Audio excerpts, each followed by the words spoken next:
리틀 도서관, 매주 한 권, 휴먼 터치. 저는 일상에서 책과 다정하게 지냅니다. 사람과 세상과 더 다정하게 지내고 싶어서 책 맛보기를 합니다. 이번 책은 그리스 신화와 철학으로 보는 영혼의 역사입니다. 저자는 장영란입니다. 도서관 책장에서 우연히 발견한 책입니다. 책날개에 적혀 있는 20년 이상의 연구 결과물이라는 글 뒤에 신뢰가 가서 챙겨보게 되었습니다. 마음을 쏠리게 했던 책날개의 내용을 옮겨봅니다. 이 저작은 20년 이상 그리스 서사시, 비극 및 철학에서 나타나는 영혼 개념의 주요 특징 및 그 형성과 변천 과정을 연구해온 결과물이다. 고대 그리스 철학의 영혼 개념은 서양의 문학, 예술, 철학, 역사, 종교 등의 근원이 되지만 데카르트 이후 학문적으로는 더 이상 사용되지 않게 되었다. 그러나 현대 사회에서 영혼에 대한 연구는 고대로부터 철학의 궁극적 목적인 영혼의 치유와 관련해서 유용한 담론을 제공할 것이다. 책은 페이지를 가득 채운 책 읽는 여자의 사진으로 시작합니다. 저의 시선을 한참 붙들었습니다. 새록새록 잠들어 있는 평화로운 아기의 얼굴은 들여다보고 또 보아도 여전히 심심해지지 않습니다. 그와 마찬가지로 그 사진이 그랬습니다. 생각함과 생각 안함 사이를 왔다 갔다 하며 아기 얼굴 들여다보듯 사진을 들여다봤습니다. 사진 속에서 책을 읽는 여성의 이마는 밝게 빛납니다. 응시하는 유순한 눈매와 다물고 있는 단정한 인매에서 책이 바라는 영혼이 읽혀질 듯합니다. 사진 속의 책은 많이 두껍습니다. 여성이 그렇게 두꺼운 책을 읽고 있는 작품은 지금까지 본 적이 없는 듯합니다. 그렇지만 작은 여성은 사뭇 무겁지 않은 듯 받쳐들고 읽고 있습니다. 책의 두께만큼 책이 품고 있는 영혼의 품도 넉넉하지 않을까 싶습니다. 정지된 사진을 바라보는 시선은 한가롭게 부지런합니다. 가슴이 고요하게 요동칩니다. 책 읽는 영혼의 아름다움에 담뿍 젖어들게 됩니다. 해당 도판에 대한 설명을 찾으려 애써봐도 찾을 수가 없었습니다. 이 단 하나의 도판만으로도 책은 이미 저에게 충분한 가치를 발했습니다.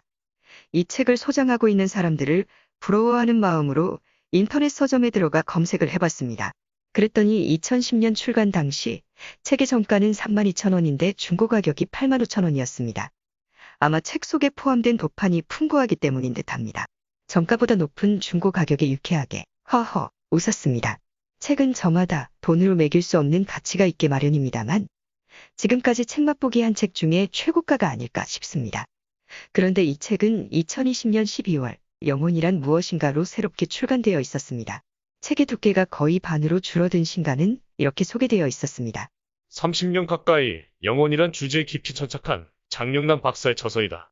원래 영혼의 역사라는 제목으로 출간하였던 것을 영혼이라는 주제에 집중되도록 구성과 내용을 정리하여 새롭게 출간하였다. 저자는 이 책에서 고대 그리스 철학으로부터 현대 철학에 이르기까지 영혼 개념을 통찰하고 나아가 영혼의 치유를 위해 존재하는 사람이 바로 철학자라며 철학이 뜬구름 잡는 학문이 아니라 지극히 실천적 학문임을 강조한다. 2010년에 출간된 영혼의 역사와 2020년의 신간 영혼이란 무엇인가 사이에서 잠시 고민하다가 책 맛보기는 2010년에 출간된 영혼의 역사를 그대로 펼치기로 결정합니다. 그림과 글을 동시에 읽는 책 맛을 느긋하게 충분히 즐기고 싶었기 때문입니다. 영혼의 역사는 완전히 논문투로 쓰인 책이어서 글맛이 온치를 자아내지는 않습니다. 젊은 시절 비극을 쓴 이력이 있는 플라톤은 드라마틱한 요소와 대화 형식을 저서에 가미했습니다. 이성과 감성의 조화로운 글쓰기는 플라톤의 영혼을 고양시키는 데에도 기여했을 듯합니다. 책은 플라톤의 글쓰기에 대해 다음과 같이 전해주고 있습니다. 플라톤은 비극 작품을 가지고 경연대회에 가려던 도중에 소크라테스를 만나 철학에 입문하면서 자신이 기존에 썼던 비극 작품을 모두 태워버렸다. 플라톤이 젊었을 때 비극 작가가 되려는 꿈을 가지고 비극 작품을 쓰는데 몰두했다는 사실은 문학에 대한 플라톤의 관심과 이해를 충분히 보여준다. 플라톤이 비극 작품과 유사한 대화 형식으로 작품을 쓴 이유는 대중을 대상으로 형식에 구애받지 않고 자유롭게 구체적인 현장으로 끌어들이려는 이유 때문일 것이다. 일상생활에서 들을 수 있는 소박한 문체로 기술하면서도 감정에 호소하기보다는 이성에 호소한다. 보편적인 진리를 구체적인 상황 속에서 말하는 대화 형식은 단지 이성적인 것뿐만이 아니라 감성적인 것도 영혼을 설득하고 훈련하는데 중요한 역할을 한다는 것을 잘 드러내준다. 이는 아리스토텔레스의 현존하는 저작들이 주로 오늘날의 논문과 같이 서술형으로 쓰여진 것과는 다르다. 영혼의 역사책은 책 읽는 영혼에게 라는 제목으로 시작됩니다. 처음으로 건네는 저자의 말에서 친근함과 경쾌함이 느껴집니다. 책의 첫머리는 저자의 심경과 각오를 담아 책 전체의 내용을 스케치해 줍니다. 옮겨봅니다. 이 책은 서구 역사 속에 묻혀버린 고대인들의 삶에 대한 통찰력을 영혼에서 찾고자 한다.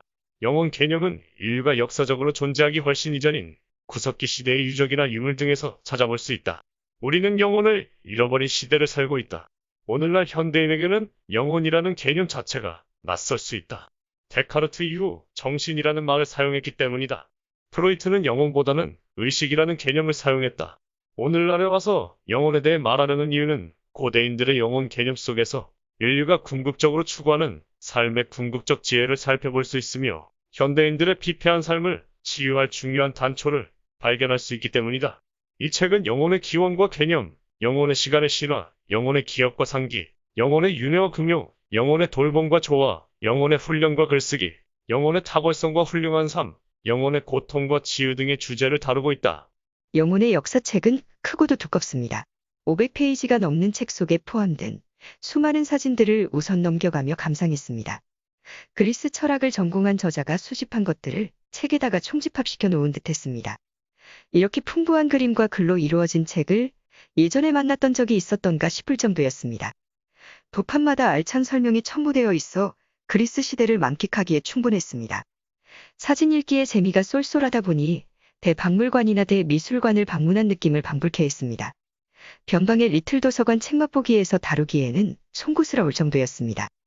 저자의 노고가 베인 연구의 성과물이라는 책을 저의 유치한 이해가 누를 끼치지 않을까 염려되기도 했습니다. 하지만 할 수 있을 만큼만 해보자는 소박한 기백을 갖게 된 것은 이 책 덕분이었습니다.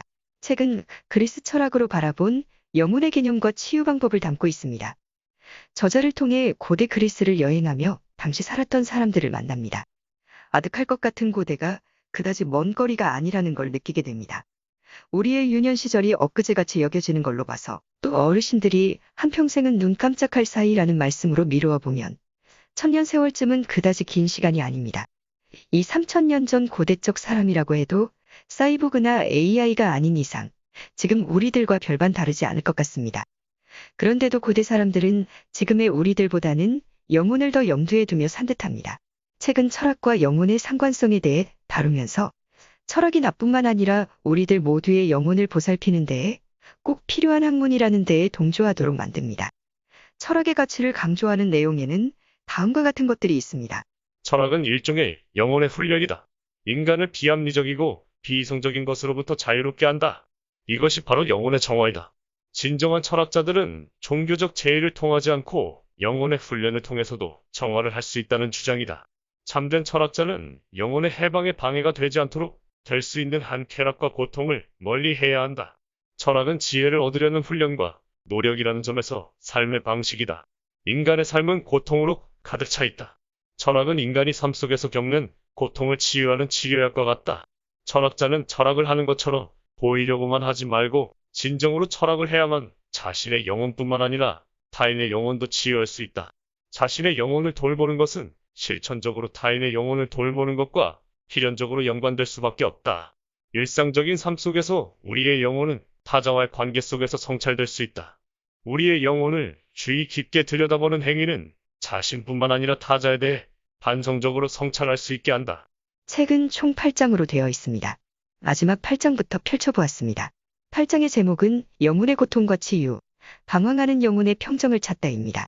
8장은 렘브란트의 그림, 명상에 잠긴 철학자가 반갑게 맞아주고 있습니다. 철학자를 등장시킨 그림에서 영혼 치유로서의 철학의 역할에 대해 논지를 전개하겠다는 저자의 의도가 읽혀지는 듯합니다. 책은 플라톤이 40세경에 쓴 국가와 60세경에 쓴 파이드로스에서 거론한 영혼에 대해 알려주고 있습니다. 국가는 소크라테스를 주인공으로 삼아 정치 담론을 펼친 작품이며 파이드로스는 아름다운 강변숲 속에서 소크라테스와 제자 파이드로스가 나눈 대화를 담았습니다. 플라톤에게 영혼의 의미는 알미나 배움에 관여하는 이성, 기운차게 싸울 줄도 아는 용감무쌍한 기백, 육체적 감각적 갈망 등과 같은 것들을 모두 아우른 것입니다. 영혼이 무엇인가에 대해 플라톤이 자신의 두 저서에서 언급한 견해를 인용해 봅니다. 플라톤이 국가에서 가장 훌륭한 삶을 살기 위해 가장 중요하게 다루고 있는 문제는 바로 영혼이란 무엇인가이다. 플라톤에게 자기 자신은 영혼이다. 그는 영혼을 세 부분으로 구분하여 설명하고 있다. 첫째, 배우는 부분인 이성이다. 배우는 것을 좋아하고 지혜를 사랑하는 부분이라 할 수 있다. 둘째, 격정을 느끼는 부분인 기계이다. 그것은 지배하고 승리하고 명성을 떨치는 것을 목표로 한다. 그래서 이기는 것을 좋아하고 명예를 좋아하는 부분이라 할 수 있다. 셋째, 온갖 욕구들과 관련된 욕망이다. 그것은 돈이나 이익을 좋아한다. 하이드로스에서 영혼은 쌍두마차에 비유된다. 인간의 영혼은 마부인 이성과 기계인 착한 말과 욕구인 나쁜 말로 이루어져 있다. 기계라는 말은 분별심과 수치심이 있고 명예를 사랑하여 참된 견해를 동반자로 삼아 명령과 이치에 따라 인도된다. 하지만 욕구라는 말은 무분별과 거짓을 동반자로 삼고 말귀를 못 알아들어 채찍과 막대기를 들어야 겨우 말을 듣는다. 만약 말을 듣지 않는다고 없애버리거나 강제적으로 묶어놓는다면 쌍두마차는 제대로 날아오를 수가 없다. 따라서 영혼의 세 부분이 모두 자신의 일을 제각기 할 수 있을 때 영혼의 여행은 훌륭하게 이루어질 수 있다. 그렇게 하기 위해서 이성이 중재자 역할을 제대로 해야 한다. 본래 영혼의 마부인 이성은 기계와 욕구가 자신의 역할을 할 수 있도록 조절하고 통제하는 기능을 가지고 있다. 우리의 영혼 안에서 이성과 기계 및 욕구가 각자 자신의 일을 할 때 조화를 이루고 정의롭게 되는 것이다. 인간은 욕망하는 존재이다. 모든 욕망이 억압되거나 절제되어야 하는 것은 아니다. 욕망을 적절하게 통제하라는 것이지 아예 없애버리라는 것은 아니다. 인간이 훌륭한 삶을 살아가기 위해서는 단지 이성만 필요로 하는 것은 아니며 기계와 욕망 없이는 불가능하다. 물론 이성이 충동적인 기계와 욕망을 적절히 통제하고 조절해야 한다는 단서는 존재한다. 플라톤 철학에서 자기 자신을 돌보는 기술은 바로 자신의 영혼을 돌보는 기술이다. 여기서 자기 자신에 대한 지배는 바로 이성이 기계와 욕구를 통제할 수 있는 상태이다. 만약 이성이 올바로 훈련되지 못해 욕구를 통제하지 못하게 되면 결국 욕구의 노예가 될 수밖에 없다. 플라톤에 의하면 영혼의 병은 이성, 기계, 욕구들 간의 갈등에서 비롯된다. 따라서 우리 자신의 영혼을 항상 잘 살펴서 원인을 파악하면 대부분 스스로 치유될 수 있는 부분이 많다. 이렇게 되기 위해서는 상당 기간 동안 영혼을 훈련해야 한다.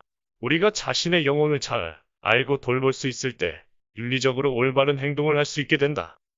아리스토텔레스가 말하는 영혼의 개념도 이성의 역할을 중시하는 플라톤과 크게 달라 보이지는 않습니다. 그런 느낌을 들도록 한 저자의 논지를 옮겨봅니다. 아리스토텔레스는 니코마코스 윤리학에서 인간의 영혼을 분류하는 기준으로서 이성을 제시한다. 영혼은 이성을 가진 부분과 이성을 가지지 않은 부분으로 나뉜다. 이성적이지 않으면서도 이성에 귀를 기울일 줄 알고 설득되는 부분이 바로 욕구이다. 아리스토텔레스는 이성이 탁월하게 발휘될 수 있다면 다른 감정이나 욕망들에 의해 쉽게 동요되지 않기 때문에 안정된 삶을 살아갈 수 있다고 말한다. 비록 인생의 불운이 닥치더라도 다른 사람들보다 훨씬 적절한 방식으로 견뎌낼 수 있기 때문이다. 인간은 살아가면서 예기치 않은 많은 일들을 겪게 된다. 그것들은 의지에 의해 통제되거나 조절되지 않는다. 대부분의 경우 우리는 그것들을 불가피하게 겪을 수밖에 없다. 아리스토텔레스가 말하듯이 만약 진정으로 훌륭한 분별력을 갖췄다면 우리에게 닥치는 모든 운을 잘 견뎌낼 것이고 가장 훌륭하게 행동할 것이다. 에피쿠로스 학파는 우리의 무지가 영혼을 병들게 한다고 봅니다. 합리적인 쾌락 추구 방법을 알려주는 에피쿠로스 학파는 무지를 벗어나기 위해 1차적으로 해야 하는 공부로 자연학을 제시합니다. 자연학을 진화론과 연관시키니 충분히 공감할 수 있었습니다. 진화론 관련 지식들을 알기 전과 후는 고통을 마주하는 태도에서 달라졌기 때문입니다. 자연 이치와 인간 본성에 대한 과학적 지식은 이성적 버팀목이 되어 주었습니다. 진화론이 인간사를 조금이나마 의연히 바라볼 수 있도록 안목과 저력의 바탕이 되었던 것과 마찬가지로 고대 그리스 시대의 자연학 공부도 세상사를 통찰하는 힘이 되었으리라 능히 짐작할 수 있는 내용을 인용해 봅니다. 에피쿠로스 학파는 왜 자연학이 영혼의 병을 치유하는데 도움이 된다고 생각했을까? 그들은 대부분의 인간이 우주와 자연의 본성을 정확히 알지 못하기 때문에 두려움에 휩싸여 고통을 겪는다고 생각했다. 따라서 자연학은 영혼의 병을 치유하는 1차적인 학문이 될 수 있다. 에피쿠로스 학파는 자연에 대한 연구야말로 우리를 고통에서 벗어나게 한다고 말한다. 왜냐하면 자연에 대한 연구는 보다 합리적이고 이성적인 방식으로 세계를 바라보게 만들어 우리를 고통에서 벗어나게 해주기 때문이다. 에피쿠로스 학파가 궁극적으로 지향하는 목표는 평정심이다. 이것은 영혼의 동요와 혼란이 없어지면서 도달하게 되는 상태이다. 모든 불행과 고통은 인간들이 진정한 쾌락이 무엇인지를 모른다는 데에서 비롯된다. 따라서 이러한 고통으로부터 인간의 영혼을 치유하고 진정한 쾌락을 추구하는 방법을 가르치는 일을 에피쿠로스아파는 사명으로 삼는다. 이를 위해 이 세계의 근본적인 특성과 인간 영혼의 본성을 탐구하는 자연학 연구는 필수적이다. 자연학은 이 세계뿐만 아니라 인간에게 내재해 있는 보편적이고 합리적인 특성과 법칙을 연구한다. 스토아 학파도 에피쿠로스 학파와 마찬가지로 자연학을 중시했다는 것을 책을 알려줍니다. 스토아 학파가 자연학의 범주에서 객관적으로 파악한 인간의 실체는 이성적으로 자기 자신을 돌보는 존재였습니다. 즉 자기 보존 욕구를 지녔다는 것입니다.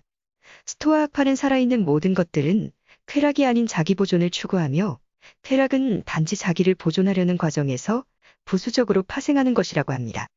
스토아 학파가 주장하는 인간의 자기 보존 욕구는 여타의 동식물들과는 다르다는 사실을 책은 다음과 같이 설명하고 있습니다. 여기서 자기 보존은 단지 신체를 보존하는 것만을 말하는 것은 아니다. 인간은 동식물과 달리 인간의 자기 보존, 즉 자연을 따르는 삶은 신체적 보존 욕구를 넘어서 자신을 최선의 상태로 유지하려는 욕구와 관련이 있다. 스토아 학파에게 인간의 자연은 이성이다. 인간에게 가장 고유한 자연 또는 본성은 이성이다. 그러므로 인간에게는 이성을 따라 사는 것이 자연을 따라 사는 것이 된다. 따라서 자연을 따르는 삶은 바로 자연의 작용 원리이며 인간 영혼의 원리인 이성을 따르는 삶이다. 만약 인간이 본능적이고 이기적 욕망만을 추구하면 결국 자기 자신을 파괴할 것이다. 그것은 현재에만 집착하여 미래를 고려하지 않기 때문이다.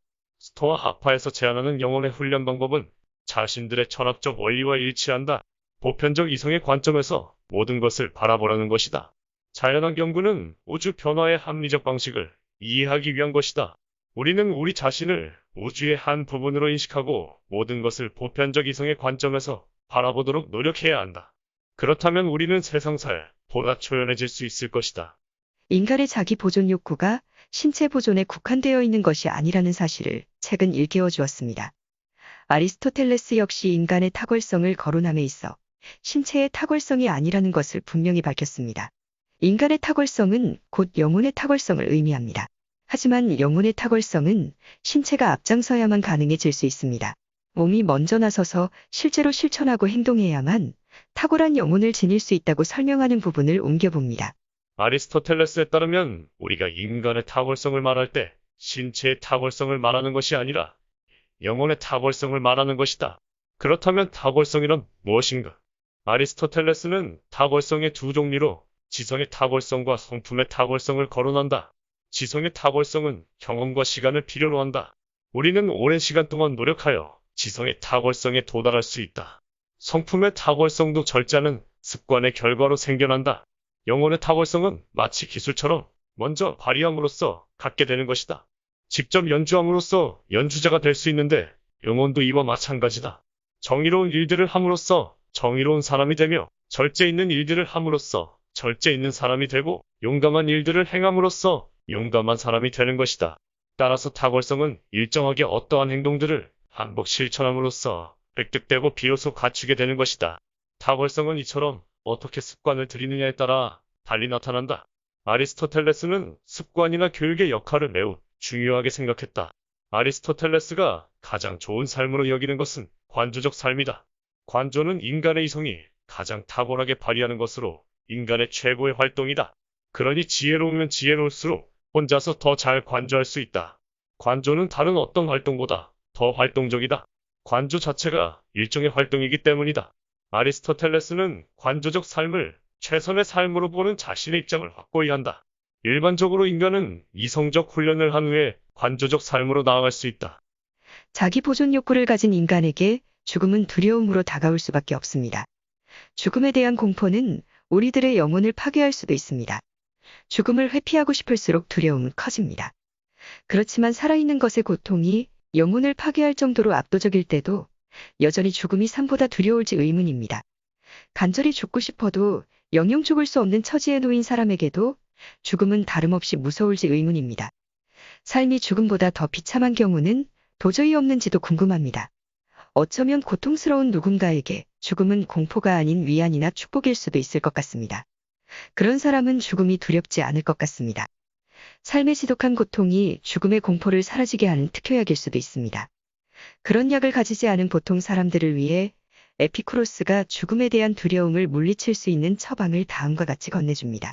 에피쿠로스는 죽음이 고통스러울 것이라는 예감 때문에 두렵다고 말하는 것은 어리석다고 비판한다. 죽음에 이르게 되면 오히려 고통스럽지 않은데도 불구하고 죽을 것을 미리 고통스러워하기 때문이다. 죽음은 아무것도 아니다. 그것은 우리에게 직접적으로 고통을 주지 않으며 고통을 줄 수도 없다. 죽음은 우리에게서 감각을 빼앗아간다. 이렇듯 우리가 죽음을 올바로 이해한다면 죽을 운명을 지닌 삶도 즐겁게 된다. 우리에게서 불멸에 대한 욕망이 사라져버리기 때문이다. 만일 모든 고통으로부터의 해방을 쾌락이라고 한다면 삶의 고통으로부터 벗어날 수 있는 죽음도 쾌락일 수 있습니다. 에피쿠로스는 감각이 사라지는 죽음을 두려워하는 것은 헛되다는 것을 일깨워주는 듯합니다. 살아있을 때 즐겁게 살다가 죽어질 때는 죽지 않으려고 발버둥치지는 말아야겠다는 유치한 생각을 해봅니다. 그것이 자기 보존 욕구를 이성적으로 현명하게 실현하는 것일 수도 있을 것 같습니다. 그 정도로 죽음으로부터 무작정 달아나지 않으려고 하는 영혼을 지닐 수 있다면 얼마나 좋을까 싶습니다. 그리스 아테네의 비극 시인 소포클레스도 죽음을 수월하게 받아들일 수 있도록 해줍니다. 그에 대한 내용을 책은 다음과 같이 전합니다. 소포클레스는 너무 지나치게 오래 살려고 하는 사람을 어리석은 사람이라고 비판한다. 너무 기나긴 삶은 즐거움보다는 슬픔을 쌓는 것에 지나지 않기 때문이다. 인간의 삶은 고통으로 가득 차 있다. 더욱이 나이가 들어 늙으면 이로 말할 수 없는 비참한 상태에 빠지게 된다. 그렇기 때문에 오히려 인간에게 죽음은 자유이며 축복이라 할 수 있다. 우리는 살아있는 동안 영혼의 방황과 타락을 두고만 볼 수는 없을 듯합니다. 책에 기록된 영혼 치유 방법에는 글쓰기, 음악 듣기, 솔직하게 대화하기, 철학하기, 명상 및 관조하기 등이 있습니다. 두서없이 책 맛보기를 하다 보니 어느새 마무리해야 할 시간이 되었습니다. 이만 책 맛보기를 마칩니다. 지금까지 리틀 도서관 매주 한 권 휴먼터치 황진이었습니다. 책 맛보기는 그저 제가 경험한 책, 사람, 세상 이야기일 뿐입니다.